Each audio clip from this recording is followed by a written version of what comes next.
Hello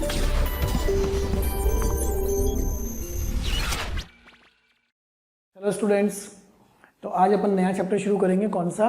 matrix आव्यूह। पिछला chapter अपन सारणिक देख चुके हैं, सारणिक की प्रॉपर्टीज, सारणिक के गुणधर्म, मेथड्स, कैसे सॉल्व करना है, कोटि क्या होती है, अवयव क्या होते हैं, प्रसार कैसे होगा 3 कोटि का, है ना, गुणन कैसे होगा सारणिक का, और वो परीक्षित समीकरण निकाय कैसे हल होगा, क्रैमर नियम, ये सब कुछ अपन देख चुके हैं। ठीक है, सममित, विषम सममित, सारणिक। अब अपन आते हैं आव्यूह पर। आव्यूह में बहुत सारी चीज़ें सारणिक वाली भी काम आएंगी। तो अपना अगला चैप्टर है मैट्रिक्स आव्यूह। ठीक है, अब इसमें वहीं से बेसिक से शुरुआत करेंगे, बिल्कुल जीरो से शुरुआत करेंगे अपन। सबसे पहले आव्यूह को लिखते कैसे हैं। पॉइंट नंबर 1, आव्यूह दिए गए अवयवों को लिखने की एक व्यवस्था है। इस तरह से A11, A12, A13, A21, A22, A23। ठीक है, तो इसमें अगर देखा जाए तो पंक्तियां कितनी बेटा? 1, और ये दूसरी पंक्ति, और स्तंभ कितने हैं? कॉलम 1, कॉलम 2 और कॉलम 3।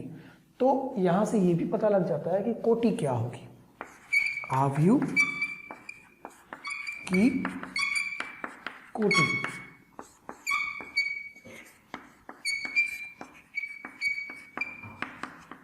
ऑर्डर ऑफ मैट्रिक्स, वो क्या होगा? m into n. ये m क्या है? पंक्ति की संख्या, और ये n क्या है? स्तंभ की संख्या। तो ये m क्या है? नंबर ऑफ रो, और ये n क्या है? Number of column. ठीक है, तो पंक्ति की संख्या इंटू स्तंभ की संख्या से क्या मिल जाएगी? हमें आव्यूह की कोटि मिल जाएगी। ठीक है, कुल अवयव है वो भी यहीं से पता लग जाता है। कुल अवयव, टोटल एलिमेंट्स, कुल अवयव टोटल एलिमेंट्स भी वही होगा m इंटू एन। जैसे अपन इस वाले आव्यूह की ही बात करें, इस वाले की, तो इस आव्यूह में कोटि कितनी होगी? 2 इंटू 3, क्योंकि 2 पंक्तियां हैं और 3 स्तंभ हैं। कुल अवयव कितने होंगे? कुल अवयव वह हो जाएंगे 6, m into N, 2 into 3।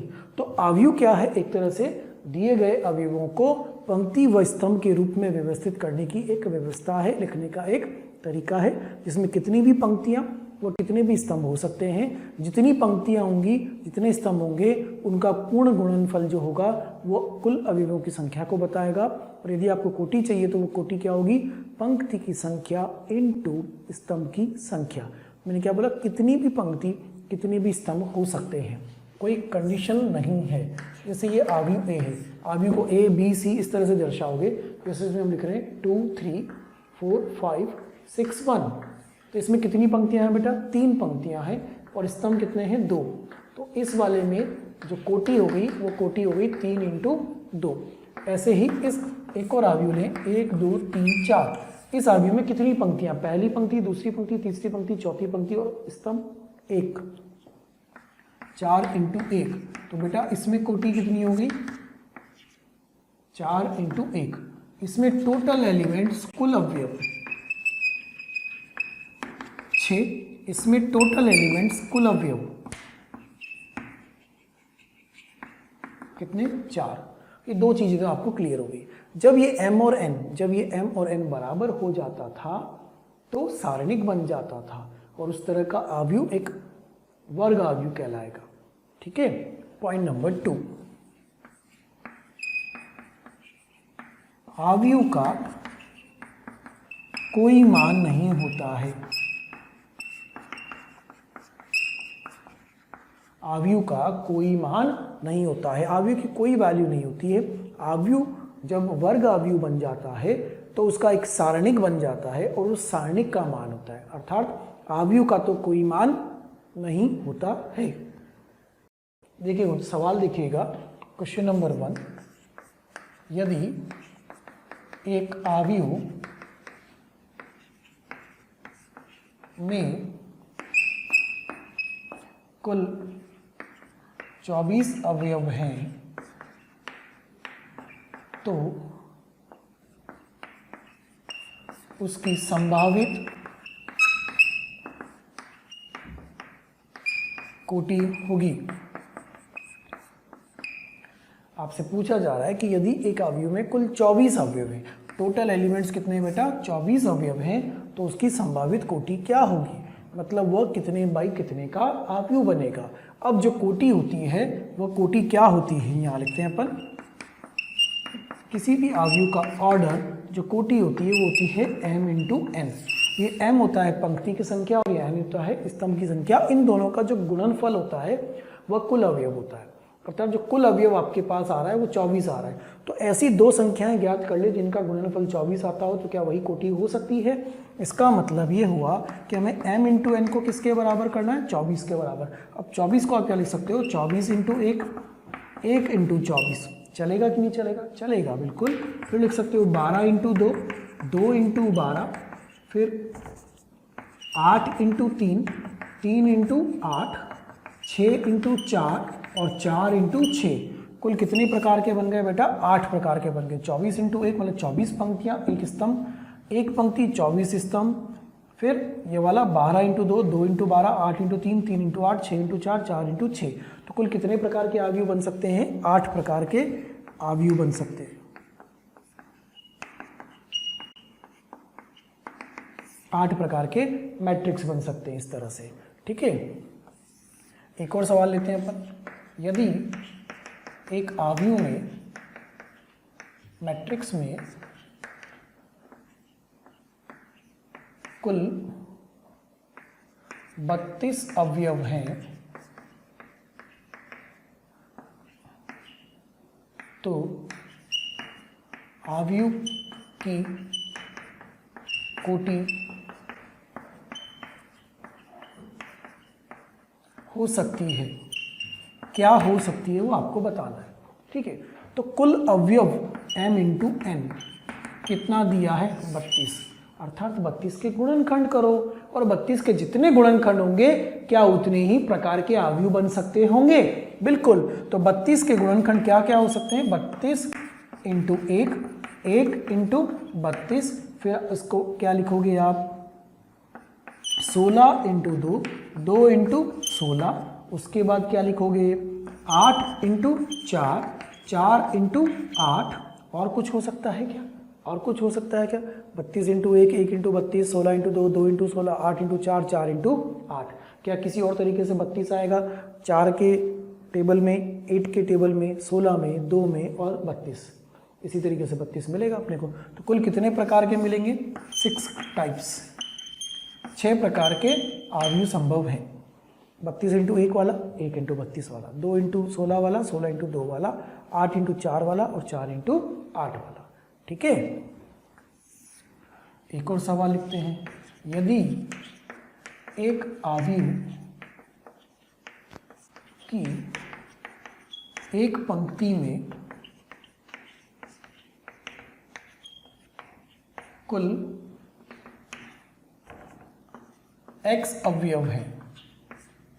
x अवयव है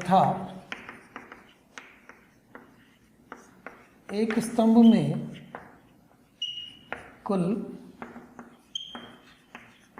y अवयव हैं,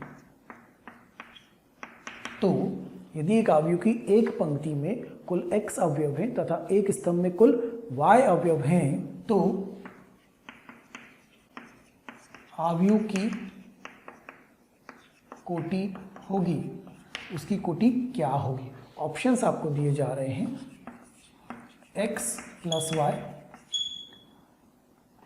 x minus y, x into y और fourth option y into x। क्या कोटि होगी, एक पंक्ति में कुल x अवयव हैं और एक स्तंभ में कुल y अवयव हैं, तो अवयव की क्या कोटि होगी। देखो पहली निगाह में ही आंसर नजर आ रहा है साफ साफ कि x अवयव इधर है और y अवयव इधर है, तो x इंटू वाई आंसर होना चाहिए। हम सॉल्व करके देखें ध्यान से। ये अवयव मैंने बनाया, इसमें 1 2 3 4 से लेकर के कहाँ तक है, x। एक पंक्ति में कुल कितने अवयव है, x अवयव है। तो एक स्तंभ में 2 3 4 से लेकर के कहाँ तक है, y तक। तो बेटा जो कोटि होती है वह कोटि क्या होती है, पंक्ति की संख्या इंटू स्तंभ की संख्या।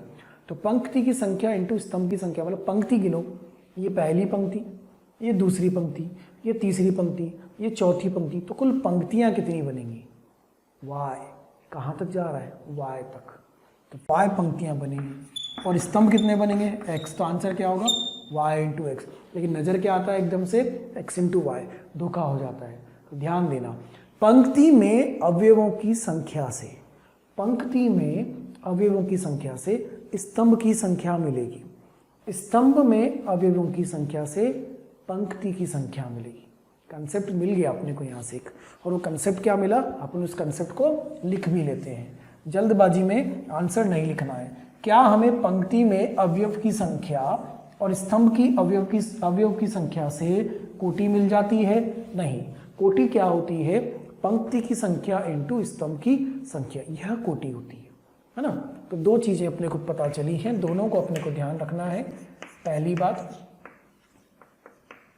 कोटि बराबर होता है पंक्ति की संख्या गुणन स्तंभ की संख्या, ठीक है, पंक्ति की संख्या इंटू स्तंभ की संख्या। पॉइंट नंबर 2, पंक्ति में अवयवों की संख्या से, पंक्ति में अगर 3 अवयव होंगे तो कॉलम 1, कॉलम 2, कॉलम 3 बन रहा होगा। पंक्ति में 4 अवयव होंगे तो कॉलम 1, कॉलम 2, कॉलम 3, कॉलम 4 बन रहा होगा। तो पंक्ति में अवयवों की संख्या से स्तंभों की संख्या पता लगती है, स्तंभों की संख्या मिलती है, ठीक है। यहीं से दूसरी बात भी पता चली कि स्तंभ में अवयवों की संख्या से, अगर स्तंभ में 1, 2, 3 अवयव ही होते तो पहली पंक्ति, दूसरी पंक्ति, तीसरी पंक्ति बन जाता। अगर स्तंभ में 4 अवयव होते तो 4 पंक्तियां बनती। तो स्तंभ में, कॉलम में, स्तंभ में अवयवों की संख्या से, स्तंभ में अवयवों की संख्या से पंक्तियों की संख्या मिलती है, पंक्तियों की संख्या मिलती है। ध्यान रखना है इस बात को, ठीक है। तो 2 बातें अपने को ध्यान रखनी है। पहला कि कोटि क्या होती है, सदैव याद रखें, पंक्ति की संख्या इंटू स्तंभ की संख्या। दूसरी बात, पंक्ति में अगर कुल अवयव पता है तो उससे स्तंभ पता चल जाते हैं, स्तंभ में कुल अवयव पता है तो उससे पंक्ति पता लग जाती है कितनी आने वाली है। ये ध्यान रखें, इस दोनों पॉइंट को आप नोट कर लें, अच्छे से लिख लें। बेसिक सवाल है, बेसिक कंसेप्ट वाला सवाल है। आगे की बात करते हैं, है ना। सवाल अपने हो गए, अब आगे अपन बात करें। तो जब एक आव्यूह को लिखा जा रहा है तो कभी कभी उसको ऐसा भी लिख दिया जाता है aij m इंटू एन। तो ये m इंटू एन क्या बता रहा होगा, उसकी कोटि, और ये aij क्या बता रहा होगा, अवयव। उस aij में आप जानते हो इतना कि ये i क्या बताता है, रो, और ये j क्या बताता है, कॉलम, है ना। और i की वैल्यू कम से कम 1 तो होगी, j की वैल्यू कम से कम 1 तो होगी, मतलब कम से कम एक अवयव तो होगा ही होगा। i जो है वो रो को बता रहा है, रो कितने हैं अधिकतम 5, सॉरी m, और j कितने हैं अधिकतम n। तो i की वैल्यू 1 से m तक, j की वैल्यू 1 से n तक होगी। इस परिभाषा पर भी कभी कभी सवाल बन जाता है, कैसे। क्वेश्चन नंबर 4 देखना, इफ आव्यूह aij 2 into 3 and aij is equal to 2i minus j, तो आव्यूह a क्या होगा। आव्यूह बनाना है, आव्यूह दिया नहीं है, आव्यूह परिभाषा से बनाना है। और आव्यूह की परिभाषा इस तरीके से लिख दी गई है। क्या लिख दी गई है कि aij अवयव को बता रहा है, वो अवयव इस परिभाषा को फॉलो कर रहा है और उसकी कोटि 2 into 3 है। इसका मतलब इसमें 2 पंक्तियां होंगी और 3 स्तंभ होंगे, ठीक है। अब जो आव्यूह बनेगा वो क्या बनेगा, 2 पंक्तियां और 3 स्तंभ। ध्यान रखना, 2 पंक्तियां और 3 स्तंभ, इसका मतलब a11, a12, a13, a21, a22, a23, ऐसा आने वाला है आपके पास। 2 पंक्तियां और 3 स्तंभ। लेकिन ये अवयव A11 जनरल फॉर्म में लिखा है, A12 जनरल फॉर्म में लिखा है। हमें तो असल वाला अवयव चाहिए। वो असल वाला अवयव किससे आएगा? इस परिभाषा से आएगा। तो क्या ये परिभाषा अपन के पास है? है। अब इसमें रखना शुरू करो। देखो आपके पास मशीन है, एक फॉर्मूला है AIJ = 2I - j। अब A11 मतलब I का वैल्यू भी 1 और J का वैल्यू भी 1, तो क्या बन जाएगा? 2 × 1 - 1 मतलब 1। A12 I का वैल्यू 1, J का वैल्यू 2, तो -2 कितना? 0। A13 I का वैल्यू 1, J का वैल्यू 3, कितना आ गया? -1। ये मिल गए पहली पंक्ति के अवयव। तो पहली पंक्ति में क्या लिखोगे बच्चों? वहाँ लिखोगे 1 0 -1। क्या ऐसे ही दूसरी पंक्ति के अवयव भी बना सकते हैं? I का वैल्यू 2, J का वैल्यू 1, I का वैल्यू 2, J का वैल्यू 2, I का वैल्यू 2, J का वैल्यू 3। कैसे? देखो A21 A22 A23 परिभाषा फॉर्मूला वो तो यही वाला चल रहा है ना। इसके अंदर रखोगे 2 × 2 - 1, 2 × 2 - 2 और 2 × 2 - 3, 4 - 1 3, 4 - 2 2, 4 - 3 1, 3 2 1। ये दूसरी पंक्ति के अवयव बन गए। कभी कभी सवाल इस तरह से भी बन जाता है कि पहले आपको परिभाषा का पालन करते हुए अवयव फॉर्म करना है, अवयव बनाने हैं, फिर आव्यूह बनेगा, फिर आगे इस आव्यूह से जो पूछा जाए वो आप बना सकते हो। ठीक है, क्लियर है ये बात? ऐसा एक उदाहरण अपन और लेते हैं। ठीक है, एक अलग से ये 2/3 का बनाया, एक और नया बनाते हैं।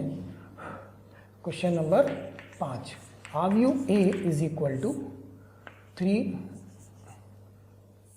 आव्यूह A दिया है AIJ 3 × 4, 3 × 4 कोटि का है, और आव्यूह A या 3 × 3 का ही लेते हैं, छोटा, बहुत ज़्यादा बड़े की जरूरत नहीं। AIJ = I - j का होल स्क्वायर अपॉन 2 इस परिभाषा को फॉलो कर रहा है। तो आव्यूह A क्या होगा ये आपको बताना है। AIJ जो है वो क्या है? अवयव, व्यापक रूप में, जनरल फॉर्म में। और वो AIJ किस परिभाषा से आ रहा है? I - j का होल स्क्वायर अपॉन 2। कोटि दी गई है तो I कहाँ से कहाँ तक जाएगा, J कहाँ से कहाँ तक जाएगा, ये आपको क्लियर है। I और J की वैल्यू क्या कभी भी दशमलव में या बटे में होगी? नहीं। I और J की वैल्यू हमेशा पूर्णांक होगी, धनात्मक पूर्णांक होगी, अर्थात एक प्राकृतिक संख्या के रूप में ही होगी, है ना। 1 2 3 1 2 3 4 5 6 इस तरह से। हाँ जी, तो इसको बनाना अपन ने शुरू करा सबने। तो पहले तो एक जनरल फॉर्म में बना लें। तो आव्यूह A क्या बनेगा? 3/3 का A11 A12 A13 A21 A22 A23 A31 A32 A33 इस तरह का बनेगा। अब जो अवयव लिखना है वो इस परिभाषा से आएगा। तो इस परिभाषा से हम बनाना शुरू करेंगे। AIJ = I - j का होल स्क्वायर अपॉन 2।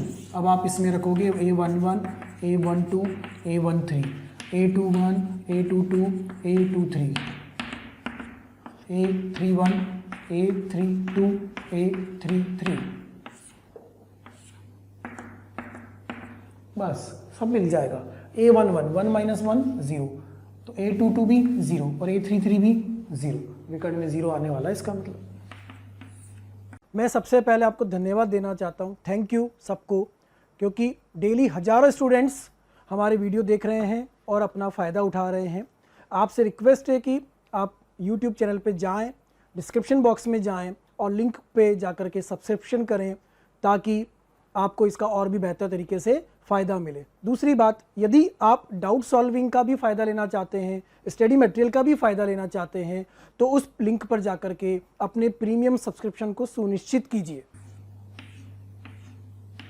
सही चल रहा है। A12 तो 1 - 2 1 - 2 -1 -1 का स्क्वायर 1, तो कितना आएगा? 1/2। A13 1 और 3 रखोगे, 1 और 3 रखोगे तो -2 आएगा, -2 का वर्ग 4, 4/2 2। तो बेटा यहाँ कितना आ गया? 1/2, और यहाँ कितना आ गया? 2। मिल रहे हैं अवयव। यही काम करना है आपको, सारणिक नहीं, आव्यूह।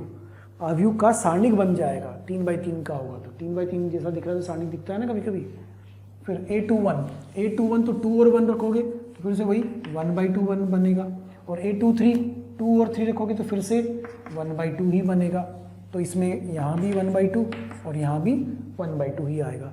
फिर अपने पास आया A31 ये वाला, 3 और 1 रखो, 3 और 1 रखोगे तो कितना होगा? 2, 2 का वर्ग 4, 4/2 2, ये बन जाएगा 2, 3 2, फिर से 1/2 आ जाएगा और 3 3 0 आ जाएगा। तो ये हुआ 2, ये हुआ 1/2, ये बन गया जो अवयव आपको ज्ञात करना था। ठीक है, फॉर्म हो गया अवयव। तो इस तरीके से भी सवाल बन सकते हैं कि पहले परिभाषा दे दी जाए, फिर अवयव बनवा लिया जाए। अब इसके सारणी का मान पूछ सकता है आपसे, तो डिटर्मिनेंट ऑफ ए या हम कहेंगे सारणिक ऑफ ए, तो उसका अगर मान पूछ लेगा तो मान भी आप याद कर सकते हो। सारणिक हल करना सबको आता है। ये किस प्रकार का सारणिक है? सममित वाला है।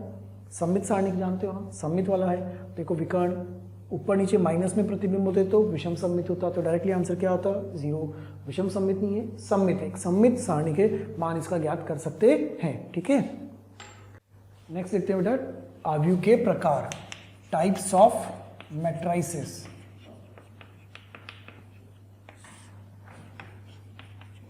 अवयव के प्रकार, अलग अलग प्रकार के अवयव होते हैं, टाइप्स होते हैं। अपन 1 बाय 1 लेते हैं। पहला रो मैट्रिक्स, इसको कहते हैं पंक्ति अवयव। क्या कहते हैं? पंक्ति अवयव। ठीक है, रो मैट्रिक्स ये इस प्रकार का अवयव होता है जिसमें सिर्फ और सिर्फ एक पंक्ति होती है। सिर्फ एक पंक्ति होगी। कितनी पंक्तियां होंगी? सिर्फ एक पंक्ति होगी, अर्थात m बराबर कितना होगा? 1 होगा। तो अवयव कैसा बनेगा? कुछ ऐसा 1 2 3, देखो एक पंक्ति और 3 स्तंभ। या अवयव ऐसा होगा 1 2 3 4 5, एक पंक्ति और 5 स्तंभ, दोनों संभव है, लेकिन पंक्ति कितनी होगी? सिर्फ और सिर्फ एक ही होगी। तो ये क्या कहलाएगा? रो मैट्रिक्स, है ना। फिर दूसरा वाला कॉलम मैट्रिक्स, इसको हिंदी में कहेंगे स्तंभ अवयव। स्तंभ अवयव, कॉलम मैट्रिक्स, सिर्फ एक कॉलम होगा, सिर्फ एक स्तंभ होगा, सिर्फ एक स्तंभ होगा, अर्थात n बराबर कितना होगा? ओनली 1, n इक्वल टू 1 होगा। अवयव कुछ ऐसा बनेगा 1 2 3, पंक्तियां कितनी है? 3, लेकिन स्तंभ कितना है? सिर्फ 1, 1 2 3 4 5, 5 इंटू 1, 5 पंक्तियां और स्तंभ कितना है? सिर्फ 1। ये होगा कॉलम मैट्रिक्स। तीसरा एकल अवयव, इसको कहते हैं सिंगलटन मैट्रिक्स। क्या बेटा? सिंगलटन मैट्रिक्स, एकल अवयव, सिर्फ एक अवयव होगा। पहले में रो मैट्रिक्स पंक्ति अवयव में सिर्फ एक पंक्ति होगी, कॉलम मैट्रिक्स स्तंभ अवयव में सिर्फ एक स्तंभ होगा, एकल अवयव सिंगलटन मैट्रिक्स में सिर्फ एक अवयव, अर्थात m बराबर n बराबर 1, एक ही पंक्ति और एक ही स्तंभ होगा। तो अवयव कैसा बनेगा? कुछ इस प्रकार का बनेगा। अवयव में सिर्फ एक अवयव है, अवयव में सिर्फ एक ही अवयव होगा, 1 इंटू 1, इसकी कोटि होगी, एक ही अवयव, एक ही पंक्ति और एक ही स्तंभ होगा। अच्छा, चौथा fourth horizontal matrix.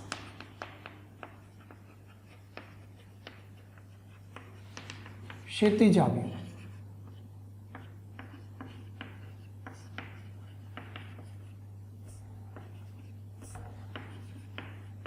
Horizontal matrix क्या होगा? जो आयताकार नजर आए। कैसा नजर आए? आयताकार नजर आए, इस तरह से। तो इसमें क्या होगा? पंक्ति की स्तंभ की संख्या ग्रेटर देन पंक्ति की संख्या। स्तंभों की संख्या पंक्ति की संख्या से ज्यादा होगी, अर्थात n ग्रेटर देन m होगा। n ग्रेटर देन m होने से क्या होगा? देखो अवयव बनाते हैं अपन, 1 2 3 4 5 6, इस तरह का है। तो इसमें 2 पंक्तियां हैं और 3 स्तंभ है। तो क्षैतिज, एक क्षैतिज रूप में लेटा हुआ आड़ा दिखाई दे रहा है आपको, आयताकार दिखाई दे रहा है, इस प्रकार का कहलाएगा ये। 1 2 3 4 5 6 10 8 7 5, कितनी पंक्तियां हैं? 2। कितने स्तंभ हैं? 5। तो n greater than n greater than m, पंक्ति स्तंभ की संख्या पंक्ति की संख्या से ज्यादा होगी तो वो कैसा बनेगा? क्षैतिज अवयव, हॉरिजॉन्टल मैट्रिक्स। अब इसका विपरीत वर्टिकल मैट्रिक्स, ऊर्ध्वाधर वर्टिकल मैट्रिक्स, उसमें क्या हो जाएगा? इसका विपरीत हो जाएगा।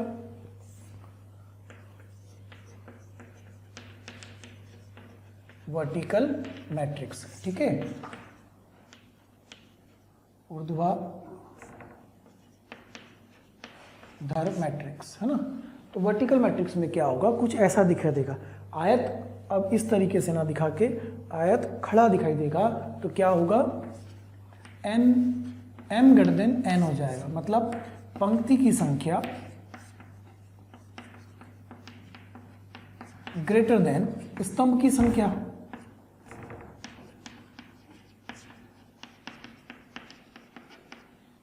पंक्ति की संख्या स्तंभ की संख्या से ज्यादा होगी। कैसे? उदाहरण में देखिएगा, 1 2 3 4 5 6 7 8 9 10 और बड़ा कर दे 10 11 12। देखो इधर ज़्यादा है, इसका मतलब क्या कहेंगे? 4 × 3 कोटि का। एक और देखो, 1 2 3 4 5 6, ऐसा आयत के रूप में, लेकिन वर्टिकल है, खड़ा हुआ है, तो ये कितना हुआ? 3 × 2। या हम ऐसा बनाए, 1 2 3 4 5 6 7 8, कितना हुआ? 4 × 2। पंक्ति की संख्या स्तंभ की संख्या से ज़्यादा होगी। m greater than n, m greater than n, m greater than n, m greater than n। तो दोनों में अंतर क्या है? जो क्षैतिज वाला होगा उसमें स्तंभों की संख्या ज़्यादा होगी, जो ऊर्ध्वाधर वर्टिकल होगा उसमें स्तंभों की संख्या, पंक्तियों की संख्या ज़्यादा होगी। ये होता है हॉरिजॉन्टल वर्टिकल, ठीक है। अब अगला लेते हैं वर्ग आव्यूह। वर्ग आव्यूह कौन सा होगा? वर्ग आव्यूह में क्या होगा? यह जो आकार आपको आयताकार दिखाई, आकार वर्गाकार बन जाएगा। अगर आकार वर्गाकार बन जाएगा तो पंक्ति की संख्या स्तंभ की संख्या के बराबर हो जाएगी। तो वर्ग आव्यूह में क्या लिखेंगे? पंक्ति की संख्या स्तंभ की संख्या के बराबर हो जाए। 6 स्क्वायर मैट्रिक्स।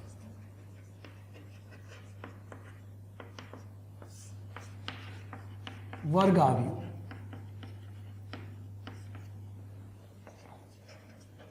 स्क्वायर मैट्रिक्स, सबसे पहली शर्त क्या है? m बराबर n होना चाहिए, पंक्ति की संख्या स्तंभ की संख्या के बराबर होनी चाहिए। तो कुछ ऐसा बनेगा, a11 a12 a13 a21 a22 a23 a31 a32 a33, 3 × 3 कोटि का वर्ग आव्यूह बन गया। तो वर्ग आव्यूह की कोटि अगर लिखनी हो, वर्ग आव्यूह की कोटि, तो वर्ग आव्यूह की कोटि आप लिख सकते हो n × n। वर्ग आव्यूह में कुल अवयवों की संख्या, क्या हम उसे n स्क्वायर लिख सकते हैं? वर्ग आव्यूह में कोटि n × n और वर्ग आव्यूह में कुल अवयवों की संख्या n स्क्वायर, ऐसा लिखा जा सकता है क्योंकि n × n का गुणनफल n स्क्वायर आएगा। ये मिल गया आपको। वर्ग आव्यूह के अंदर ही क्या हम इसे विकर्ण कह पाएंगे?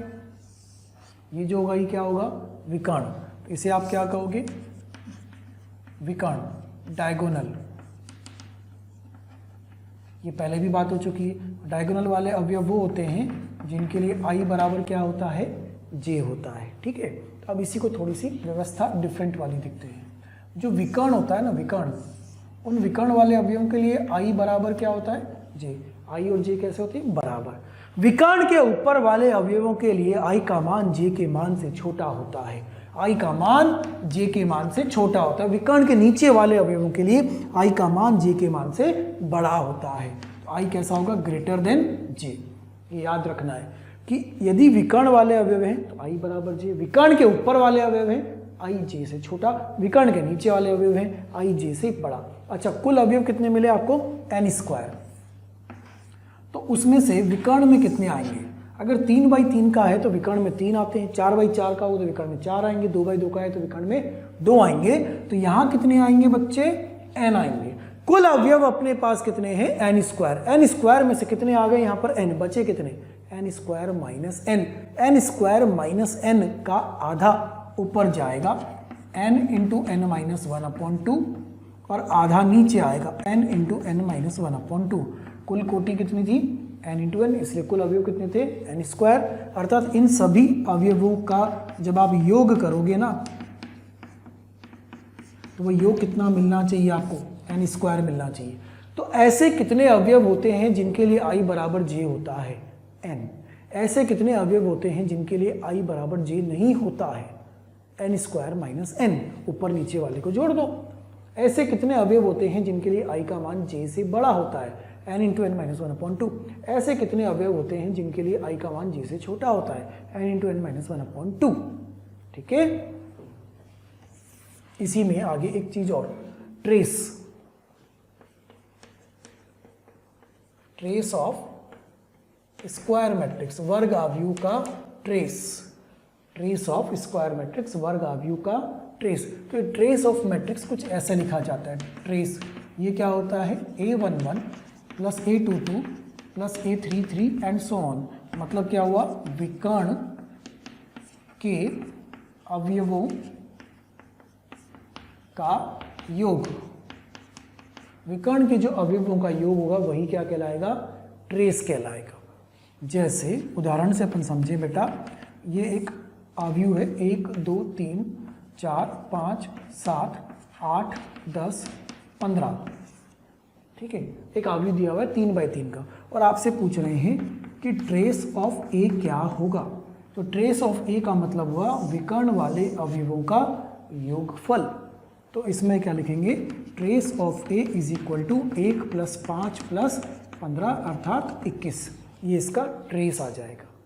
वर्ग अवयव का ट्रेस अर्थात विकर्ण वाले अवयवों का योगफल, वह कहलाता है ट्रेस। ठीक है। और आगे इसमें बात करें पर एक सवाल और लेते हैं, छोटा सा उदाहरण ट्रेस पर आधारित।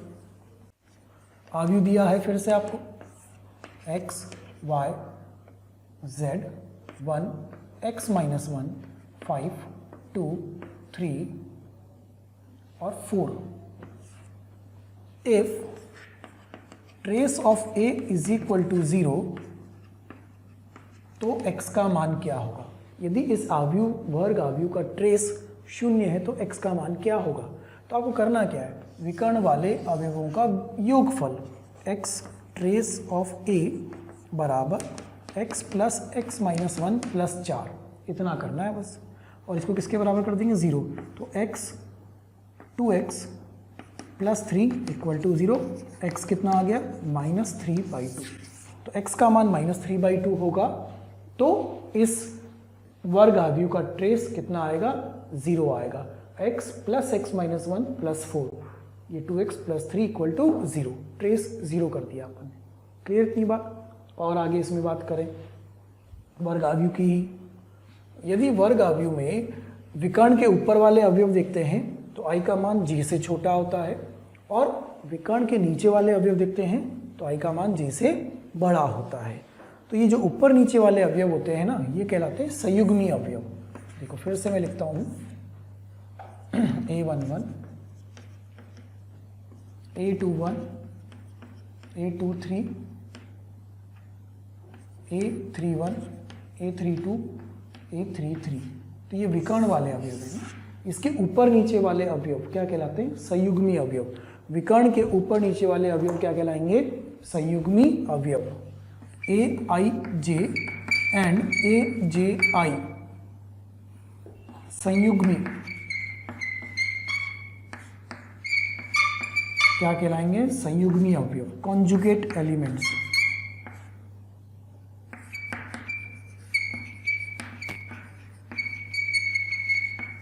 जैसे a12 and a21, a13 and a31, a32 and a23, ये सब क्या कहलाते हैं, संयुग्मी अवयव। विकर्ण के ऊपर a12 और a21 ये दोनों संयुग्मी अवयव है, ये दोनों संयुग्मी अवयव है, ये दोनों भी संयुग्मी अवयव हैं। ठीक है, ये हो गई वर्ग आव्यूह की बातें सारी। देखो बेटा, ट्रेस पर आधारित एक प्रश्न लेते हैं। आव्यूह ए दिया है, आव्यूह बी दिया है, और आपको फिर उन्हीं आव्यूह के लिए ट्रेस ऑफ ए बराबर ट्रेस ऑफ बी भी दिया हुआ है। तो ट्रेस ऑफ ए और ट्रेस ऑफ बी यदि बराबर हैं, ट्रेस ऑफ ए बराबर ट्रेस ऑफ बी है, तो हमें इसका मान ज्ञात करना है। 1/अल्फा प्लस 1/बीटा प्लस 1/गामा कितना होगा। तो ट्रेस आप जानते हो, ए वाले का ट्रेस क्या होगा, इसके विकर्ण वाले अवयवों का योगफल, और इसका ट्रेस क्या होगा, इसके विकर्ण वाले अवयवों का योगफल। दोनों का योग निकाल के बराबर कर देते हैं और फिर एक समीकरण बना के इसको हल करने का प्रयास करते हैं। ठीक है, तो गिवन क्या है, ट्रेस ऑफ ए बराबर ट्रेस ऑफ बी, दोनों का ट्रेस, तो इसका trace alpha square plus beta square plus gamma square बराबर बी वाले का trace 2 alpha 2 beta plus 2 gamma minus 3। बस ये समीकरण हमें मिल गया। अब इस समीकरण को हल करके अल्फा बीटा के मान या फिर ये समीकरण बनाने का प्रयास करें। तो इसको लिखते हैं अपन alpha square plus beta square plus gamma square बराबर 2 alpha plus 2 beta plus 2 gamma minus 1 minus 1 minus 1। मैंने क्या करा, इस 3 को इस तरीके से तोड़ दिया, माइनस 1 माइनस 1 माइनस 1 है। उससे फ़ायदा क्या हुआ, देखो ये बना alpha square minus 2 alpha plus 1 plus beta square minus 2 beta plus 1 plus gamma square minus 2 gamma plus 1 बराबर 0। आपको पूर्ण वर्ग नज़र आ रहे हैं। ये क्या बना, फिर पूर्ण वर्ग प्लस पूर्ण वर्ग प्लस पूर्ण वर्ग बराबर 0, अर्थात ये पहला वाला भी 0 होगा, ये दूसरा वाला भी 0 होगा और ये तीसरा वाला भी 0 होगा। तो अल्फा माइनस 1 बराबर 0, अल्फा बराबर 1, बीटा माइनस 1 बराबर 0, बीटा बराबर 1, गामा माइनस 1 बराबर 0, तो गामा माइनस गामा की वैल्यू भी 1। अल्फा बीटा गामा तीनों के मान मिल गए हैं। Therefore as alpha equal to 1, beta equal to 1, gamma equal to 1, therefore 1/अल्फा प्लस 1/बीटा प्लस 1/गामा is equal to 1/1 plus 1/1 plus 1/1, अर्थात 1 + 1 + 1, आंसर कितना 3। Trace of A trace of B बराबर किए गए और समीकरण बना करके अल्फा बीटा गामा के मान ज्ञात कर लिए गए। ये मिल गया अपने को उसका आंसर। लिखिए फटाफट से इसको। ये हुआ वर्ग आव्यूह। अब आगे बढ़ते हैं अपन अगले वाले टाइप पर, 7th नल मैट्रिक्स। शून्य आव्यूह, जीरो मैट्रिक्स जिसको कहते हैं। ये क्या होता है, ऐसा आव्यूह जिसके सभी अवयव शून्य हो। सभी अवयव क्या हो, शून्य हो, 0 हो। इसको O से रिप्रेजेंट करते हैं, जैसे O3 × 2, इसका मतलब 3 पंक्तियां और 2 स्तंभ होंगे। तो 0 0 0 0 0 0 ऐसा बनेगा। ये शून्य आव्यूह को कुछ इस तरह से लिखोगे, 3 × 1, तो 3 पंक्ति और 1 स्तंभ, 3 × 1 ऐसा बनेगा। शून्य आव्यूह 2 × 2 का, तो 2 पंक्तियां और 2 स्तंभ होंगे। ये शून्य आव्यूह होगा, नल मैट्रिक्स होगा, जीरो मैट्रिक्स होगा, है ना। आप इसको जीरो मैट्रिक्स भी लिख लेना। प्यारे बच्चों, कमेंट बॉक्स में रोज कमेंट्स आ रहे हैं कि सर इस टॉपिक पे वीडियो बना दीजिए, या ये इस बारे में हमें समझाइए, हमारी ये शंका है इसको दूर कर दीजिए। तो मेरी आपसे रिक्वेस्ट है कि आप यूट्यूब चैनल पे जाइए, उस पर सब्सक्राइब करिए और जो बेल आइकन है उसको हिट करिए, ताकि नोटिफिकेशंस आपको मिलते रहें और कोई भी नोटिफिकेशन, कोई भी वीडियो आपसे मिस ना हो। मैं ऐसा आपसे इसलिए कह रहा हूँ क्योंकि जिन भी टॉपिक्स की, जिन भी डाउट्स की, जिन भी बातों के बारे में आप वीडियोस चाह रहे हैं, वो ऑलरेडी हमने पोस्ट किए हुए हैं, अपलोड किए हुए हैं, लेकिन वो आपसे मिस हो जाते हैं क्योंकि आपके पास प्रॉपर्ली नोटिफिकेशन नहीं आ पाते हैं। इसीलिए आपसे कहा जा रहा है कि आप सब्सक्राइब करिए, ताकि कोई भी वीडियो आपसे मिस ना हो और कोई भी शंकाएं आपकी ना रहें। अगला डायगोनल मैट्रिक्स, विकर्ण आव्यूह।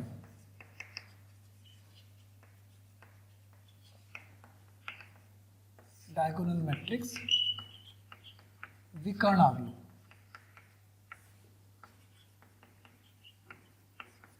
ये कौन सा होता है?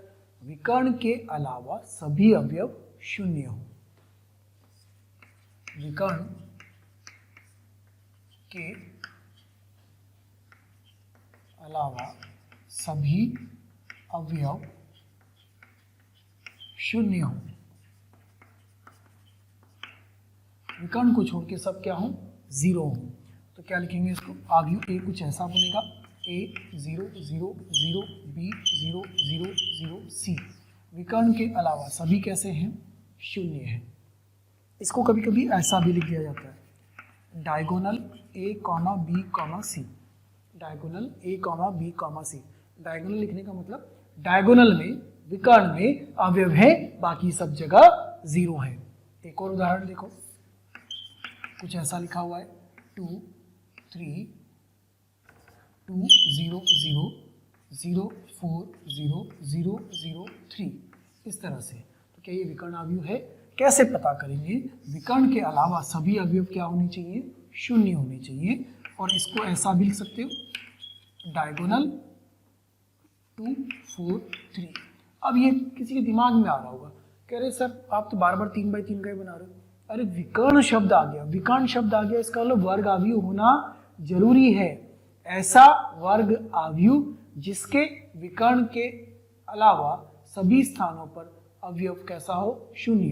तो विकर्ण अवयव किसके लिए बनेगा? सिर्फ और सिर्फ वर्ग अवयव के लिए ही बनेगा, क्योंकि विकर्ण शब्द ही तब आता है जब वर्ग अवयव होता है। और अगर वर्ग अवयव ही नहीं हुआ तो विकर्ण शब्द का मतलब ही नहीं बचा, है ना? बात समझना। इसीलिए जो बनेगा वो 2x2 का बनेगा, या 3x3 का बनेगा, या 4x4 का बनेगा। क्लियर? अच्छा, इसी को लिखने का एक तरीका और होता है। वो तरीका क्या होता है? जैसे यहाँ भी लिखता हूँ मैं, ai j equal to 0 for every i and j। i और j के प्रत्येक मान के लिए ai j 0 हो जाए। a11 0, a12 0, a21 0, a23 0। ऐसे यहाँ भी बन जाएगी परिभाषा। वो क्या बन जाएगी? ai j equal to 0 for every i not equal to j। जब जब i और j बराबर ना हो, क्योंकि जब i और j बराबर होंगे तो विकर्ण मिलेगा। तो जब जब i और j बराबर ना हो, ai j कितना हो? 0, a12 0, a21 0, a23 0, a32 0। ये मैथमेटिकल परिभाषा है उसकी। इस तरीके से भी विकर्ण अवयव को लिखा जा सकता है। ठीक है, इसके बाद आता है अपने पास स्केलर मैट्रिक्स, अदिश अवयव। अदिश अवयव ये कौन सा होता है भाई? विकर्ण अवयव का ही एक प्रकार है। ऐसा विकर्ण अवयव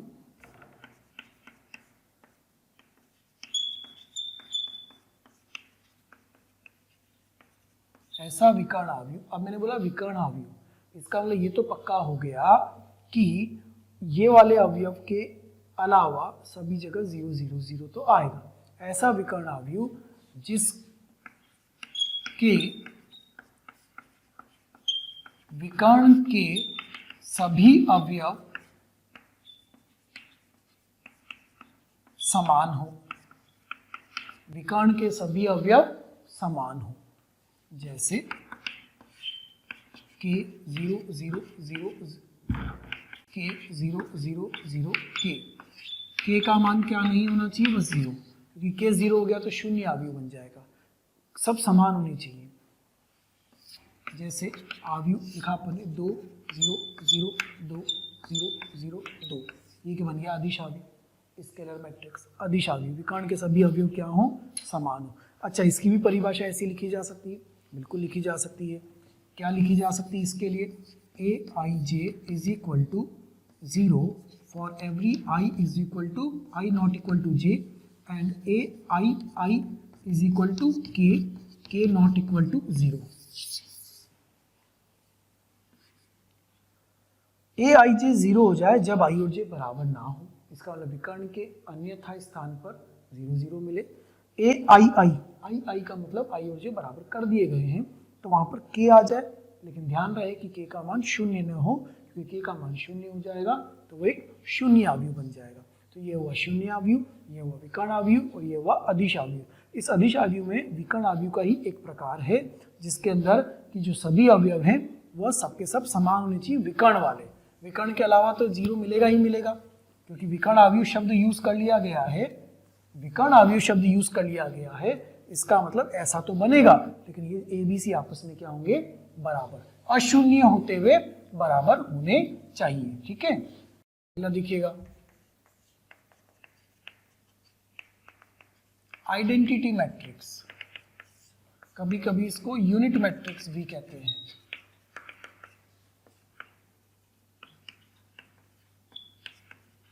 इकाई अवयव या तत्समक अवयव, इकाई अवयव या तत्समक अवयव या यूनिट मैट्रिक्स या आइडेंटिटी मैट्रिक्स, ये क्या है, ऐसा विकर्ण अवयव, फिर से विकर्ण शब्द का प्रयोग कर रहा हूं मैं, ऐसा विकर्ण अवयव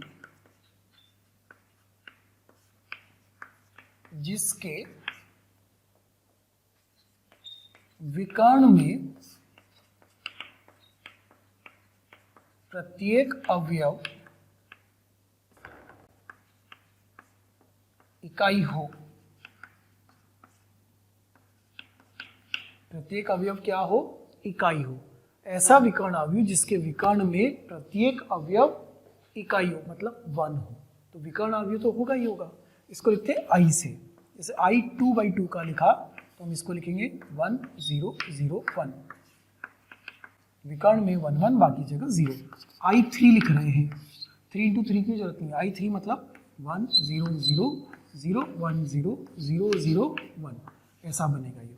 और इसको इकाई अवयव क्यों कह देते हैं, क्योंकि जब आप इसके सारणिक का मान निकालोगे तो वो सारणिक का मान कितना आएगा, 1। आप इसके सारणिक का मान निकाल के देखो, ट्रायंगुलर प्रॉपर्टी से, त्रिभुजाकार गुणधर्म से आंसर कितना आ जाएगा, 1 आ जाएगा। डायरेक्टली इसका आंसर आपको 1 मिल जाता है। ठीक है, नोट कर लीजिए फटाफट इसको। तो ये हुआ अपना इकाई अवयव। ठीक है, इसकी भी अपन मैथमेटिकल डेफिनेशन लिख सकते हैं, क्या लिख सकते हैं, Aij is equal to 0 for every i not equal to j and Aii equal to 1। अब k की जगह डायरेक्टली अपन ने क्या रख दिया, 1, k बराबर 1 लिख दो, एक ही बात है। अगला लिखते हैं 11 नंबर, वो होता है ऊपरी त्रिभुजाकार, अपर ट्राइंगुलर।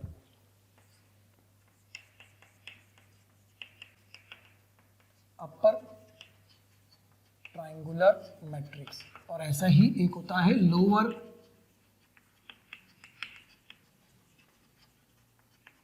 Triangular matrix. ठीक है, ये कौन सा होता है, ऊपरी त्रिभुजाकार, ऊपरी त्रिभुजाकार, और ये वाला कौन सा, निम्न त्रिभुजाकार।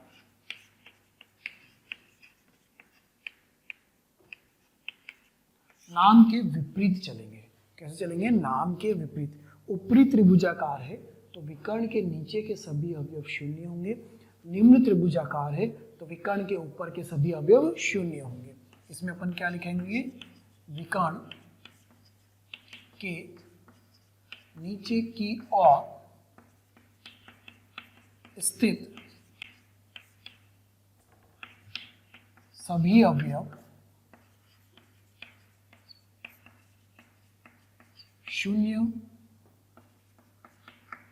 होंगे, विकर्ण के नीचे की ओर स्थित सभी अवयव 0 होंगे।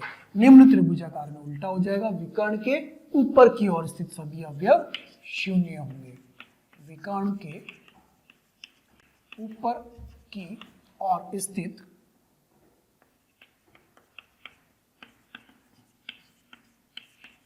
सभी अवयव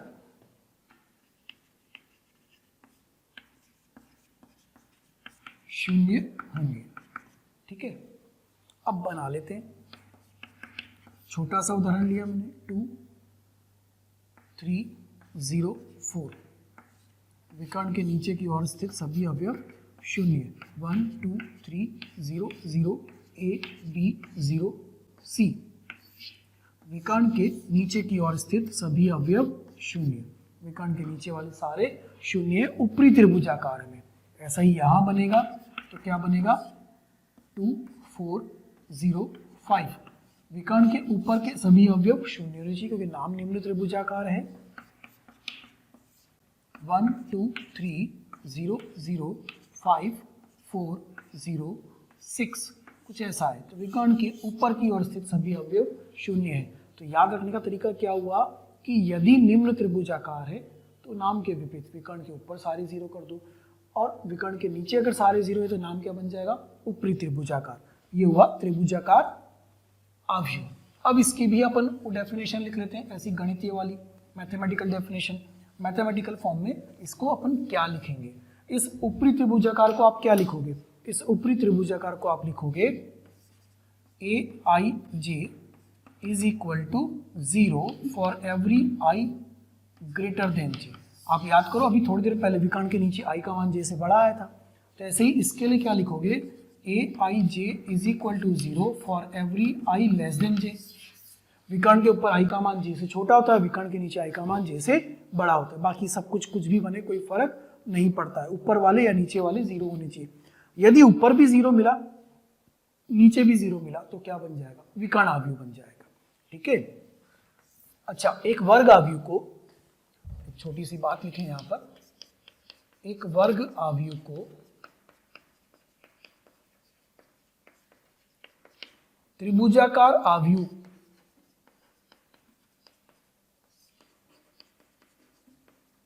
में बदलने के लिए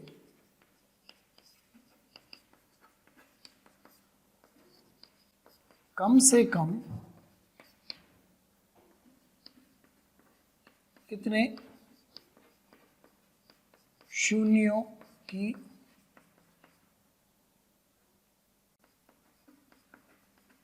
आवश्यकता होगी। वर्ग अवयव है, उसमें कम से कम कितने होने चाहिए, n इंटू एन का है तो कम से कम n into n minus 1/2, n into n minus 1/2, इतने जीरो तो होने ही चाहिए। कम से कम इतने जीरो तो होने चाहिए, इससे ज़्यादा भी हो जाएंगे तो कोई समस्या नहीं है। यहाँ जीरो आ गया कोई प्रॉब्लम नहीं है, यहाँ जीरो आ गया कोई प्रॉब्लम नहीं है। एसेंशियल कंडीशन, ये नीचे तो जीरो होने ही चाहिए, ये ऊपर तो जीरो होने ही चाहिए। तो कम से कम कितने शून्य तो अवश्य चाहिए अपने को, n इंटू एन माइनस 1/2, इतने शून्य तो कम से कम होने ही चाहिए। अगला देखिएगा 13th, इक्वल मैट्रिसेस, समान अवयव। ये क्या होगा, दो मैट्रिक्स दो अवयव समान होंगे यदि उनकी कोटि समान हो तथा संगत स्थिति के अवयव भी आपस में समान हो। क्या लिखेंगे ये अपन, यदि दो अवयव A एंड B समान अवयव है तो उनकी कोटि समान होनी चाहिए तथा संगत स्थिति के अवयव भी समान होने चाहिए।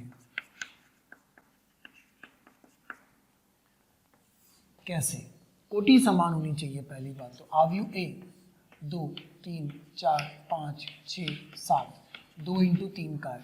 अवयव B 2 3 x 4 5 y, 2 इंटू 3 का है। If A equal to B, क्या कह रहे हैं, यदि A और B बराबर है, कोटि समान होनी चाहिए है और संगत, पहला पहला दूसरा दूसरा तीसरा तीसरा बराबर होना चाहिए। देयरफॉर x बराबर 6 और y बराबर 7। यदि दो अवयव समान हैं तो ये स्थिति होगी। एक और उदाहरण ले, अवयव A x square minus 1 x y y plus 1, अवयव B 3 0 और इधर अपन ले लेते हैं यहाँ पर 2 3 4, ऐसा है। ठीक है। If A equal to B, then x is equal to y is equal to, x और y का मान ज्ञात करना है। अब क्या बोल रहे हैं कि अवयव समान है, अवयव समान है तो कोटि समान होनी चाहिए। क्या दोनों 2 बाई 2 के हैं, कोटि समान है। कोटि समान होने के बाद क्या, संगत स्थिति, संगत स्थिति के अवयव भी समान होने चाहिए। संगत स्थिति मतलब पहला पहले के बराबर, दूसरा दूसरे के बराबर होना चाहिए। तो यहाँ से क्या मिलेगा आपको, एक्स स्क्वायर माइनस वन बराबर 3, इसका मतलब एक्स स्क्वायर बराबर 4, तो एक्स बराबर 2 और माइनस 2, फिर ये भी बराबर होनी चाहिए, तो एक्स बराबर 2, फिर ये भी बराबर होनी चाहिए, वाई बराबर 3, फिर ये भी बराबर होनी चाहिए, तो वाई प्लस 1 बराबर 4, वाई बराबर 3, तो वाई का मान कितना मिला, 3 मिला, सही है। x का मान क्या मिला, 2 भी मिला और 2 और माइनस 2 भी मिला, तो x का मान कॉमन क्या लेंगे, x बराबर 2, कॉमन वाला लेंगे क्योंकि x बराबर 2 दोनों जगह संतुष्ट करना चाहिए। x बराबर माइनस 2 ले लिया, क्या ले लिया आपने, x बराबर माइनस 2, अगर x बराबर माइनस 2 रखा तो यहाँ माइनस 2 आ जाएगा और यहाँ 2 आ जाएगा, बराबर नहीं होगा, और माइनस 2 रखा तो ये बराबर हो जाएगा, तो क्या लेंगे, कॉमन वैल्यू,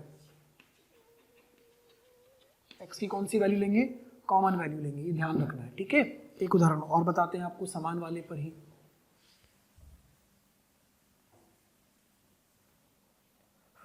अवयव a और b आपस में बराबर है, ठीक है, तो ये हुआ k 2k 3 5 4 1, बस इतना ही है।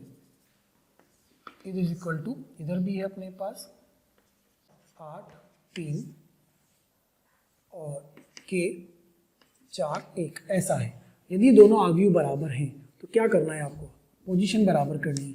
k बराबर कितना मिलेगा 4, 2k बराबर 8, k बराबर कितना मिलेगा 4, 3 बराबर 3, 1 बराबर 1, 5 बराबर k बराबर 5।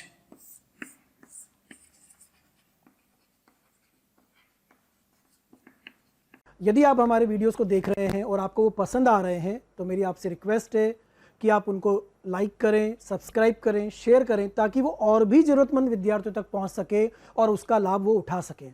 आपके प्यार और स्नेह को देखकर हमारी टीम मोशन की पूरी टीम हाईली मोटिवेटेड है और हमारा हमेशा पूरा प्रयास है और रहेगा कि आपको बेहतर से बेहतर कंटेंट प्रोवाइड करते रहें।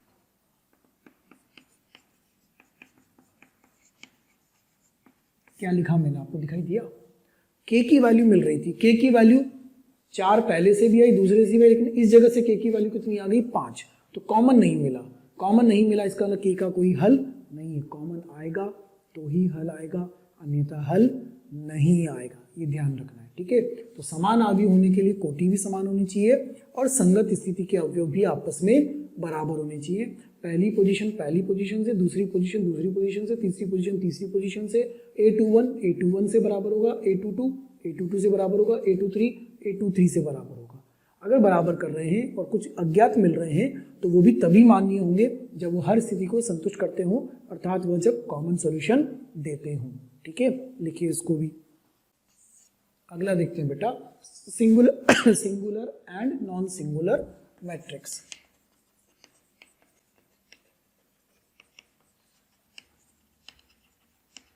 Singular and non singular matrix. अव्युत्क्रमणीय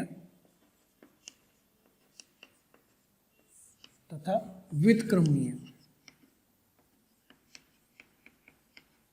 अव्युत्क्रमणीय तथा व्युत्क्रमणीय ये कौन से होते हैं? अव्युत्क्रमणीय वह होता है जिसके सारणिक का मान 0 होता है और व्युत्क्रमणीय वह होता है जिसके सारणिक का मान 0 नहीं होता। इतना सा आपको याद रखना है कि एक वर्ग अवयव जिसके सारणिक का मान 0 हो अव्युत्क्रमणीय होगा, एक वर्ग अवयव जिसके सारणिक का मान 0 ना हो वह क्या होगा? व्युत्क्रमणीय होगा। याद कर पाओगे? कैसे याद करना है, ट्रिक भी है। अगर किसी ने पढ़ा हो पहले से तो ए इनवर्स का फॉर्मूला होता है एडजॉइंट ए अपॉन सारणिक ए, और ये तभी परिभाषित होता है जब सारणिक का मान 0 ना हो। ठीक है, अब अगर ये 0 नहीं होगा तभी तो व्युत्क्रम आएगा, प्रतिलोम आएगा। तो ये 0 नहीं होगा तो व्युत्क्रम आएगा, तो व्युत्क्रमणीय कब होगा? जब 0 नहीं आएगा। अगर ये 0 आ गया तो व्युत्क्रम नहीं आएगा, इसका अव्युत्क्रमणीय हो जाएगा। अव्युत्क्रमणीय मतलब 0 हो जाएगा। इंग्लिश में सिंगुलर नॉन सिंगुलर, इंग्लिश में आसान है याद करना, non singular non zero, non singular non zero. अव्युत्क्रमणीय इधर लगा हुआ है, ध्यान रखना। ये व्युत्क्रमणीय अव्युत्क्रमणीय, सिंगुलर नॉन सिंगुलर। ठीक है, अगला टॉपिक देखते हैं बच्चों, अवयव का योग, एडिशन ऑफ मैट्रिसेस।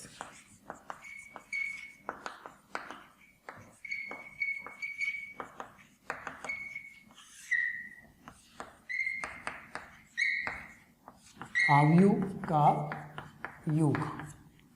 आव्यूह का योग होने के लिए सबसे पहली शर्त है कोटि समान होनी चाहिए, ऑर्डर सेम होना चाहिए।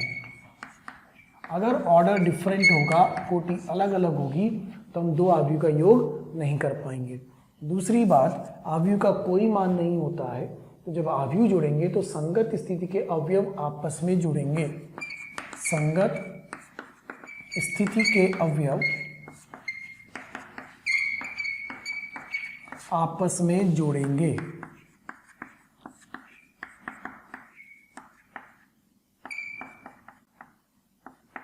आपस में जुड़ेंगे। अब कैसे जुड़ेंगे? जैसे आव्यूह ए दिया हुआ है आपको 1 2 3 4 और आव्यूह बी दिया हुआ है आपको 4 4 4 4, ठीक है। और आप हल करना चाहते हैं a प्लस बी, तो अगर आप आव्यूह योग a प्लस बी को हल करना चाहते हैं तो आंसर भी एक आव्यूह के रूप में ही आएगा और 2/2 का ही आएगा, समान कोटि का आएगा। अर्थात समान कोटि के आव्यूह का ही योग कर सकते हैं तथा आंसर भी एक समान कोटि का आव्यूह ही आता है।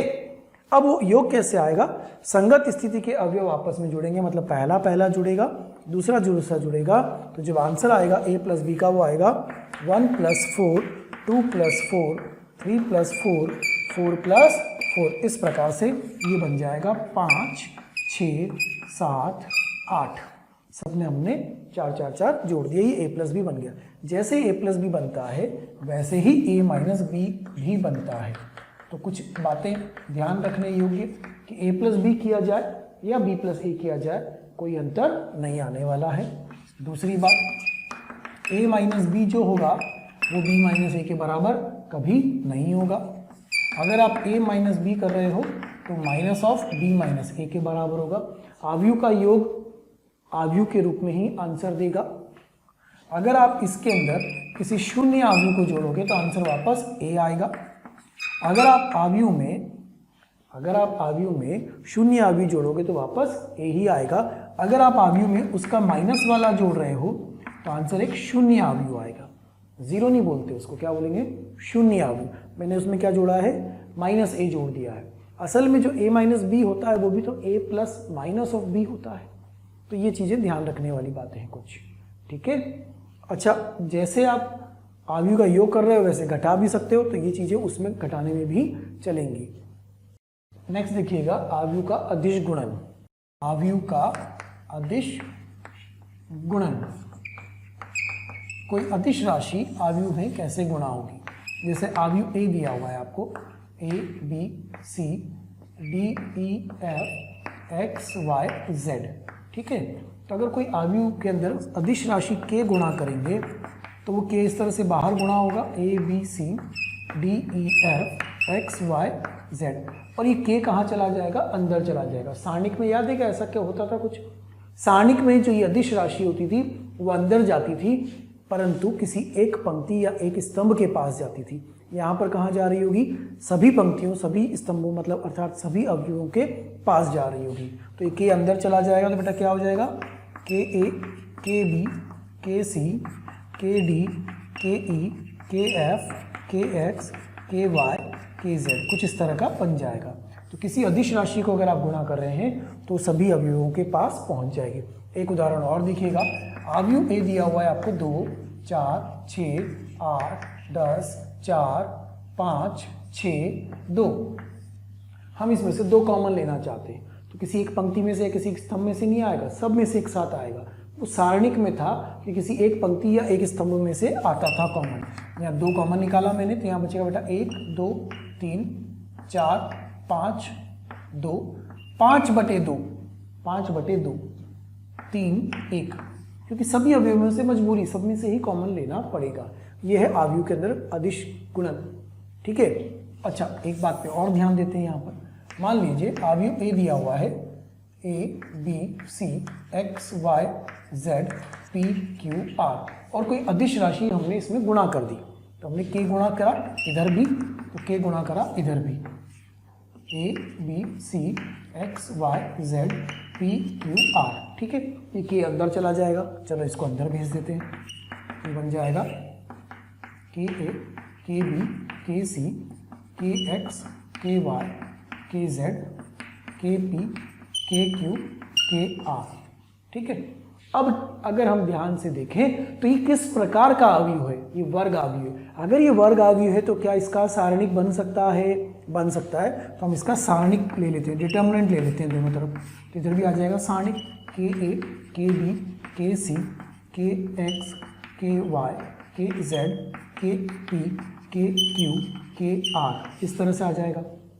अब कॉमन लेना चाहते हैं के को, तो के आएगा बाहर या प्रत्येक पंक्ति में से एक एक के आएगा। प्रत्येक पंक्ति में से एक एक के आएगा, इसमें से भी के आ जाएगा, इसमें से भी के आ जाएगा और इसमें से भी के आ जाएगा। तो बाहर क्या आ जाएगा, K Q, A B C X Y Z P Q R. तो क्या इसको हम के क्यू डिटर्मिनेंट ऑफ ए लिख सकते हैं।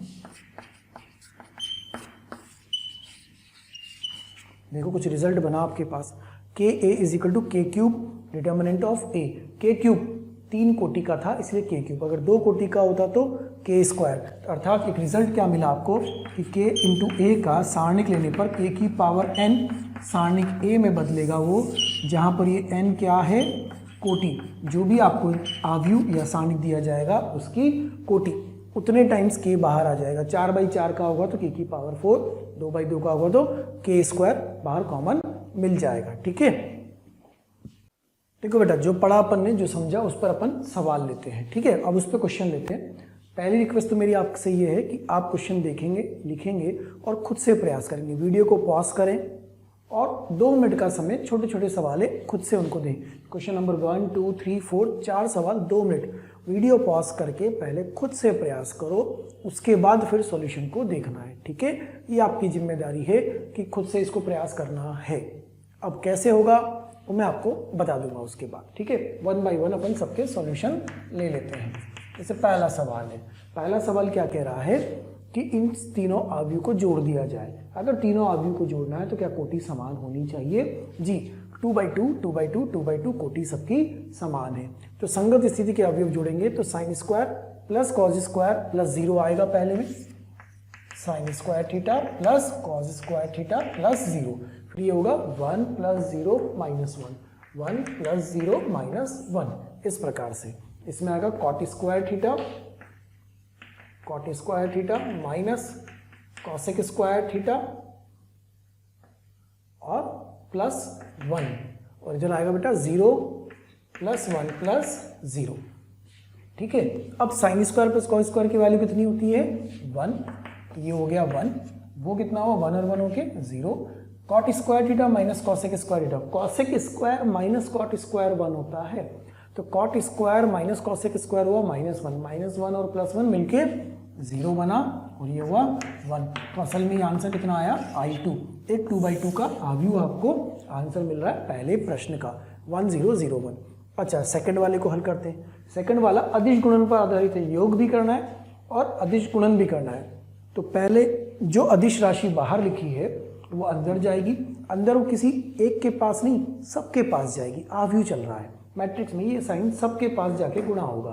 तो इसके अगले स्टेप में क्या होगा वो अपन यहाँ लिख लेते हैं। दूसरे प्रश्न में कॉस अंदर जाएगा बेटा, तो ये बन जाएगा cos square theta, cos theta sine theta, ये वाला minus cos theta sine theta, और यहाँ पर आ जाएगा cos square theta plus sine अंदर गुणा होगा तो ये बनेगा sine square theta minus sine theta cos theta, sine गुणा होगा तो साइन थीटा कॉस थीटा, और वो साइन इधर गुणा होगा तो यहाँ पर बनेगा साइन स्क्वायर थीटा। ठीक है, अब बीच में प्लस लगा हुआ है, दोनों का योग कर देते हैं, दोनों अवयव को अपन जोड़ देते हैं। तो कितना होगा बेटा, ये cos square plus sine square, इसमें ये जुड़ेगा तो cos sine minus sine cos, इसमें ये minus cos sine plus sine cos, और इधर में आएगा sine cos square plus sine square.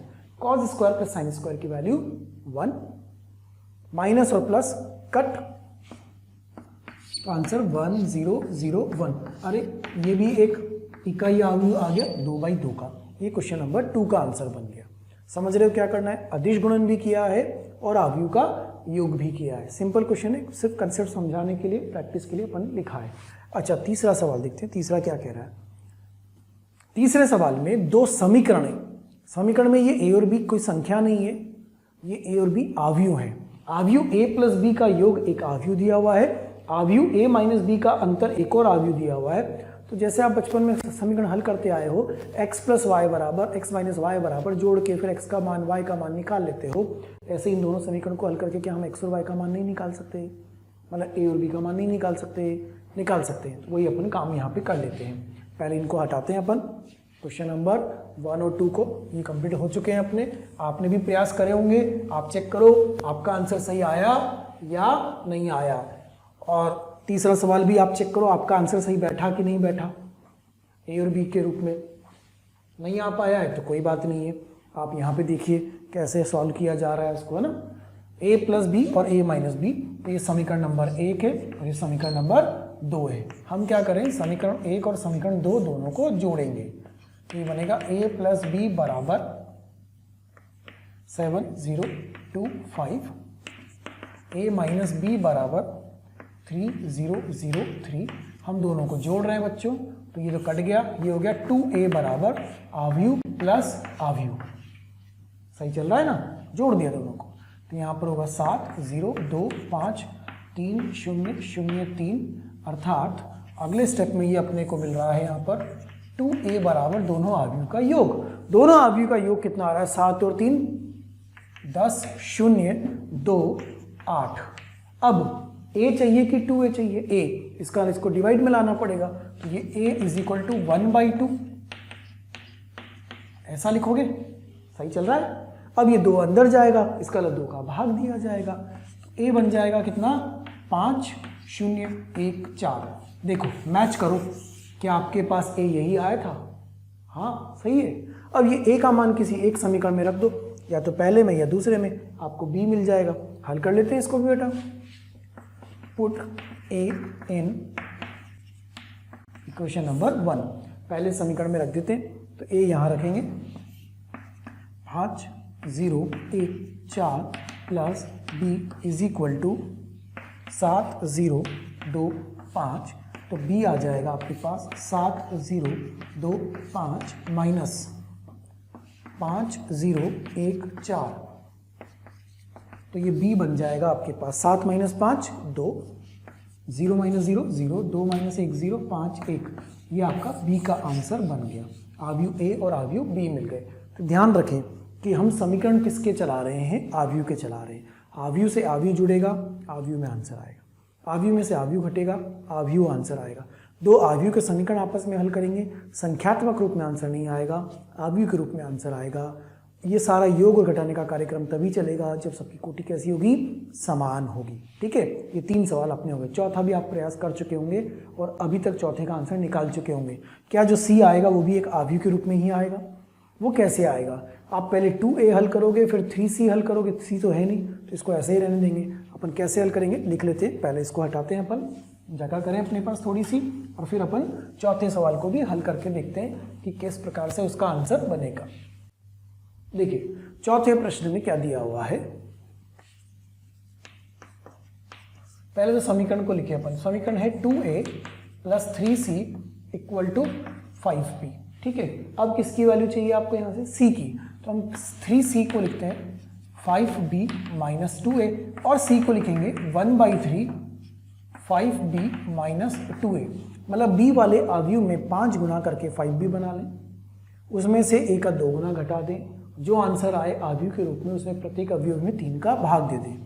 कुछ वही काम करते हैं लेकिन थोड़ा सा एक ही स्टेप में करते हैं। 5 इंटू b, b वाले को लिखो 8 0 4 minus 2 3 6 minus 2 times of a, 2 minus 2 4 2 minus 5 1, इस प्रकार से। ठीक है, तो c इक्वल टू हो गया 1/3। अब 8 पंजे 40 40 0 20 माइनस 10 15 30 माइनस, इस 2 को अंदर ले जाते हैं, कितना हो गया 4 माइनस 4 8 4 माइनस 10 और 2, घटा दो बेटा। c equal to 1/3। 40 माइनस 4 ये हुआ आपके पास 36, 0 तो ये 4 हो जाएगा। 20 minus 8 12, minus 10 minus 4 minus 14, 15 plus 10 ये 25 हुआ आपके पास, और 30 माइनस 2 ये हुआ आपके पास 28। अब आपको हल क्या करना था, सी का मान, तो सी निकाल लीजिए बेटा। 3 का भाग देंगे, 36 में 3 का भाग, 4 में 3 का भाग, 12 में 3 का भाग, 14 में 3 का भाग, 25 में 3 का भाग और 28 में भी 3 का भाग। ये आपका सी वाला आव्यूह बनेगा। ये है हल करने का एक तरीका। एक तरीका और है, वो क्या होगा, मैं सी वाले आव्यूह को भी इनके जैसा मान लूँ, A B C D E F, और समीकरण में इधर उधर रख के दोनों तरफ तुलनात्मक रूप से हल कर ले। तो बताओ तुलनात्मक में समय लगेगा, इसमें समय नहीं लगेगा, किया वैसे भी जा सकता है। लिख लीजिए आप इसको। जो वीडियोस आप देख रहे हैं, जो वीडियोस हम आपको पढ़ा रहे हैं, यदि आप वीडियो वो चाहते हैं और भी मटेरियल चाहते हैं, स्टडी मटेरियल चाहते हैं, तो आप एक नंबर नोट कर लीजिए और उस नंबर पर कॉल कीजिए। नंबर है 1821 21 799 अर्थात 1800 21 21 799। Thank you.